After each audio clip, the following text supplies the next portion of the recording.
دیکھیے تقریباً 3 صدیوں سے جو ایک تہذیب یورپ میں پروان چڑھی تھی، اور اس کے بعض حصے تو گلوبلائز ہو چکے ہیں پہلے ہی، لیکن ایک آخری حصہ وہ ہے کہ جس کو اب گلوبلائز کرنے کے لیے بہت ہی منظم اور کنسرٹڈ ایفرٹس ہو رہی ہے۔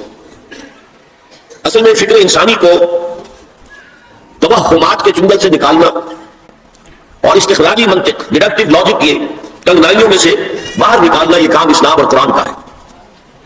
لیکن اس کے نتیجے میں 2 اسباب سے یہ تہذیب ایک غلط رخ پر پڑ گئی۔ پہلا سبب یہ تھا کہ یورپ میں پوپ کا اقتدار تھا، گویا کہ تھیوکریسی بدترین شکل میں، اور اس پوپ کے اقتدار میں جہاں بعض چیزیں اچھی بھی تھی وہ بعد میں ذکر کروں گا، وہاں 2 بدترین باتیں یہ تھی کہ سائنس کا پڑھنا حرام، فلسفے کا پڑھنا حرام۔ کسی کے گھر سے سائنس اور فلسفے کی کتابیں نکل آئے تو انہیں زندہ جلال دیا جاتا تھا۔ اور دوسری بات یہ ہوئی کہ یورپ کو جو یہ سبق پڑھایا مسلمانوں نے، یہ اصل میں اسپین کی یونیورسٹیوں کے ذریعے سے، گرناڈا کی یونیورسٹی، کرناٹا، تولیڈو کی یونیورسٹی، تولیوکلا جسے کہتے ہیں، کارڈووا، قرطبہ کی یونیورسٹی، جیسے ہمارے نوجوان اب جاتے ہیں امریکہ اور ہندوستان تعلیم حاصل کرنے کے لیے، ایسے ہی جرمنی، فرانس اور اٹلی کے نوجوان آتے تھے اسپین میں، ہسپانیہ میں، ان یونیورسٹیوں سے تعلیم حاصل کرنے کے لیے۔ یہاں یہودیوں کا ایک بڑا مؤثر عنصر موجود تھا، اور اس کا بھی ایک خاص سبب تھا۔ یہودیوں کو شدید پرسیکیوشن کا سامنا تھا عیسائیوں کے ہاتھوں۔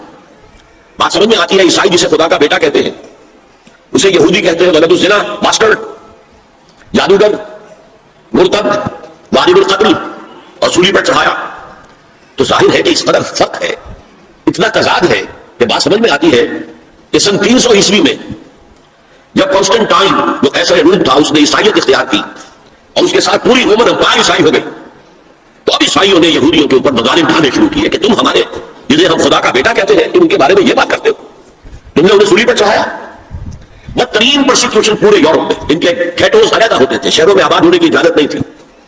شہر میں ضرورت کے لیے آنے کے لیے وقت مقرر تھا کہ آپ فلاں سے فلاں وقت تک آ سکتے ہیں، کوئی سودا خریدنا ہو آ جائے، اللہ اللہ فیصلہ۔ اور یہ جو پرسیکیوشن ہے یہ اسپین میں شدید ترین تھی، وہ بہت سخت عیسائی حکومت تھی ہسپانیہ میں۔ انہوں نے ایک بہت ہوشیار حکمت عملی اختیار کی کہ جب طارق ابن زیاد ہسپانیہ پر حملہ آور ہوئے تو انہوں نے ان کی مدد کی، انہیں راستے بتائے۔ ظاہر بات ہے کہ ان کے لیے یہ ساری انجانی دنیا تھی، انہیں راستے بتائے، ان کی مدد کی۔ نتیجہ یہ ہوا کہ ہسپانیہ میں جب مسلمانوں کی حکومت مستقل ہوئی تو یہودیوں کو ایک بار پھر تاریخ میں وہ مقام حاصل ہو گیا جو انہیں کبھی حضرت یوسف علیہ السلام کے زمانے میں مصر میں حاصل ہوا تھا۔ مصر میں وہ پیرزادے بن گئے تھے اس لیے کہ مصر کا بادشاہ حضرت یوسف کا عقیدت مند ہو گیا تھا۔ یہی حال یہاں ہوا۔ چنانچہ یہ بات لکھی ہے بن گوریون نے، جو پہلا وزیر اعظم تھا اسرائیل کا، that the golden era of our diaspora was Muslim Spain۔ یہ مسلم ہسپانیہ جو ہے یہ ہمارے دور انتشار کا عہد زرین ہے۔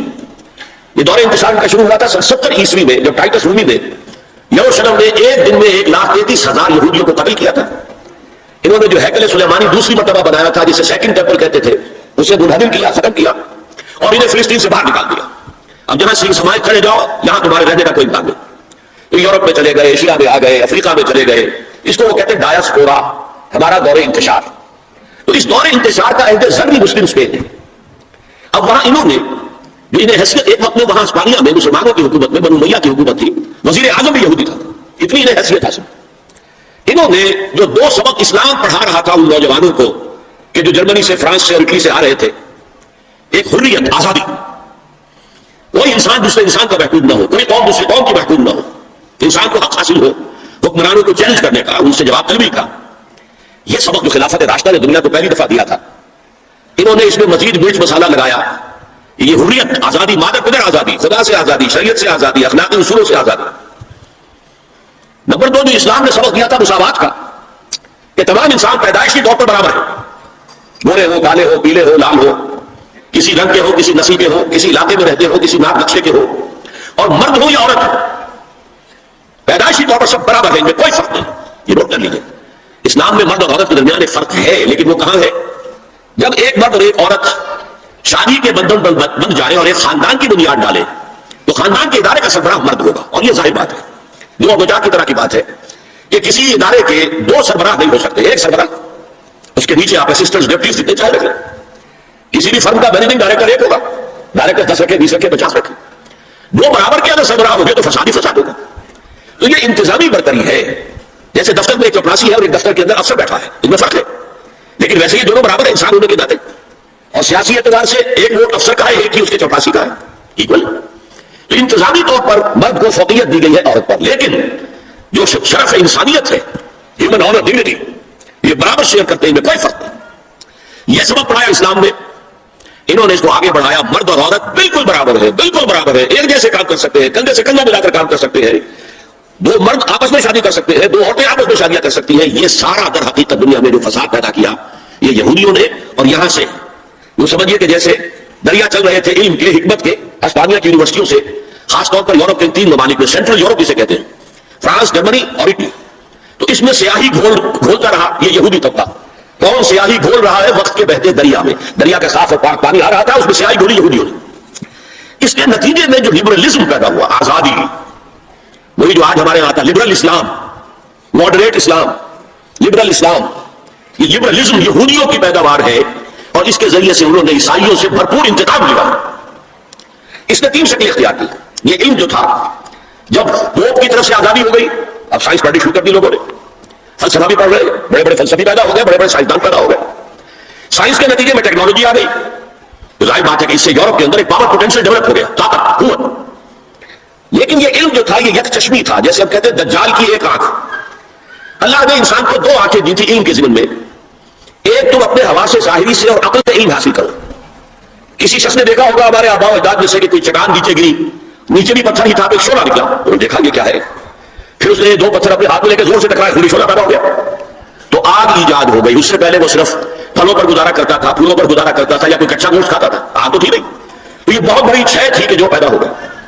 پھر آگ کے بعد کبھی کسی نے دیکھا کہ ہانڈی چڑھی ہوئی ہے چولہے پر، اور وہ اس کا ڈھکنا ہل رہا ہے، کون ہلا رہا ہے؟ کوئی جن ہے، بھوت ہے، کون ہے؟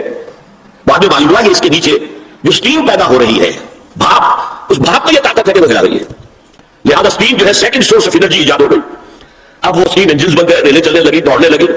تو یہ علم ایک تھا کہ آنکھ سے دیکھو، کان سے سنو، دماغ سے اس کو پروسیس کرو۔ یہ کمپیوٹر یہاں ہم نے تمہیں دے رکھا ہے نا، اس کمپیوٹر کے اندر تم فیڈ کرو اپنا سینس ڈیٹا، آنکھوں کا، کانوں کا، اور چھونے کا، چکھنے کا، سننے کا، یہ ڈیٹا فیڈ کر دو تو یہ پروسیس کرے گا۔ اس طرح علم قدم بقدم قدم بقدم آگے بڑھتا گیا۔ ایک علم یہ ہے۔ دوسرا علم اللہ نے کہا تھا کہ ہم تمہیں دیں گے علم ہدایت، اور وہ وحی کے ذریعے سے آئے گا۔ جب سورہ بقرہ کے 4 رکوع کے آخر میں حضرت آدم سے جب کہا گیا کہ آپ زمین کا چاند چھڑا دو، تو وہاں کے خلیفہ بنائے گئے ہو، یہ جنت میں تو آزمائشی طور پر تمہیں رکھا گیا تھا، اب جاؤ۔ تو ساتھ ہی کہہ دیا گیا فَإِمَّا يَأْتِيَنَّكُم مِّنِّي هُدًى فَمَن تَبِعَ هُدَايَ فَلَا خَوْفٌ عَلَيْهِمْ وَلَا هُمْ يَحْزَنُونَ۔ جب تمہارے پاس میری طرف سے کوئی ہدایت آئے، وحی کے ذریعے سے نبیوں کے پاس ہدایت آتی رہے گی، ٹوٹل ہدایت، کیا کرو کیا نہ کرو، کدھر جاؤ کدھر نہ جاؤ، تو جو اس ہدایت کی پیروی کرے گا اس کے لیے نہ خوف ہوگا نہ حزن، اور جو ہماری آیات کو جھٹلائے گا وہ پھر جہنمی ہوں گے، آگ والے ہوں گے۔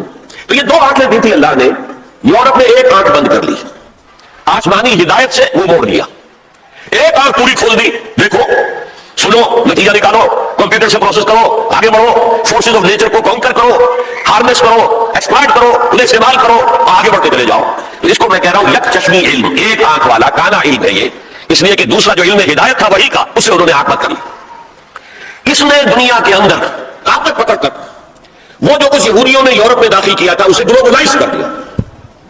وہ کیا ہے؟ چیزیں 3 ہیں۔ نمبر 1، سیاست، ریاست، حکومت، معاشرے سے خدا کا کوئی تعلق نہیں۔ ہیومن ساورنٹی، پاپولر ساورنٹی کی بنیاد پر جمہوریت ہوگی، سیکولرزم ہوگا۔ مذہب رہے گا بند، مسجدوں میں، مندروں میں، سینیگاگز میں، چرچز میں، جہاں چاہو جاؤ، لیکن پولیٹیکو سوشل اکنامک سسٹم یہ کسی مذہب سے کوئی سروکار نہیں۔ ہم خود ساورن ہیں، اور ہم ساورن ہیں تو ہم جو چاہیں گے قانون بنائیں گے۔ یہ شے جس کا نام ہے جمہوریت بھی آپ اسے کہہ لیں، سیکولرزم بھی آپ اسے کہہ لیں، یہ گلوبلائز ہو چکا ہے پوری دنیا کا۔ جسے اقبال نے کہا تو سمجھتا ہے کہ آزادی کی ہے نیلم پری، یہ نیلم پری سب کی محبوبہ ہے، جمہوریت جمہوریت جمہوریت جمہوریت۔ ہمارے یہاں بھی بات جو دانشور ہے، کالم نویس، ان کا جو کالم ہے آخر میں آ کے وہ جمہوریت کی ٹانگ پہ ٹوٹ رہا ہے، بس یہ ہے اصل ہے۔ ایک تو یہ ہے خدا سے بغاوت کہ خدا صاحب آپ نہ ہماری پارلیمنٹ میں تشریف لائیے، نہ ہماری کورٹ میں آئیے، نہ ہمارے بازار میں آئیے، نہ ہمارے بینک میں آئیے، اور گھریلو نظام میں بھی نہ آئیے، بس آپ رکھے رہے مسجد میں، ہم آ کر ڈنڈوت کر لیں گے، رکوع سجود کر لیں گے، یا فلاں بت رکھا رہے مسجد میں، یہاں آئیں گے اسے سجدہ کر لیں گے۔ یہ چیز سب سے بڑی بغاوت تاریخ انسانی کی خدا کے خلاف، جس کا نام سیکولرزم اور ہیومن ساورنٹی، پاپولر ساورنٹی کی بنیاد پر جمہوریت۔ دوسری بات کیا تھی؟ معیشت کا معاملہ، خاص طور پر یورپ کا جو میں نے کہا تھا، جب بری باتیں تھی، اچھی بات بھی تھی، پروب کے زیر اثر۔